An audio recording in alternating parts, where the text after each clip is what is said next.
Ada seorang wanita yang turut diamankan saat penangkapan MEL, 34 tahun, pelaku mutilasi perempuan di Tambun Selatan, Kabupaten Bekasi. Ketua RT 1 RW 2 Desa Lambang Sari, Kecamatan Tambun Selatan, Alfian, mengungkap siapa sosok wanita yang datang bersama MEL. Wanita tersebut mengaku baru mengenal MEL lewat aplikasi pencari jodoh 2 hari sebelum diamankan, yakni pada Jumat 30 Desember. Hal itu terungkap saat Alfian bersama warga lainnya menangkap MEL yang hendak kembali ke kontrakannya. Namun saat sampai gang, mobil yang ditumpangi MEL dan wanita tersebut malah mundur dan hendak putar balik. Sontak warga langsung berusaha mengejar dan menghentikan mobil tersebut. Sosok wanita yang menumpangi mobil ternyata merupakan pemilik mobil mewah itu.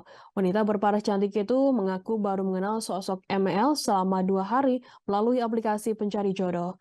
Wanita tersebut dinilainya berparas cantik meski mengenakan masker. Alfian juga mengira bahwa wanita tersebut berasal dari kalangan atas. Kepada warga, wanita itu mengaku sebagai seorang pengusaha baju online shop. Di dalam mobil, warga juga menemukan baju-baju wanita yang merupakan barang dagangan milik wanita tersebut.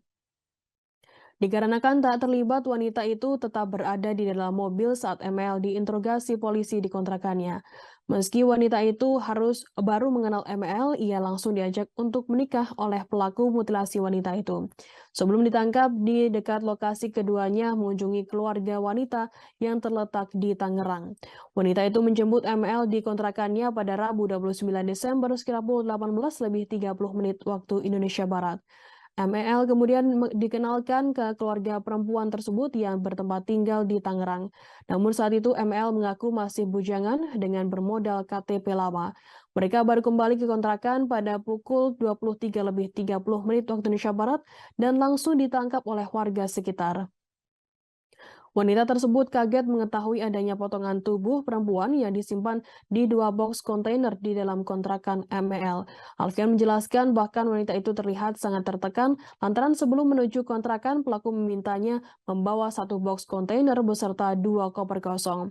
Barang-barang itu juga ditemukan di dalam mobil saat menuju kontrakan pelaku.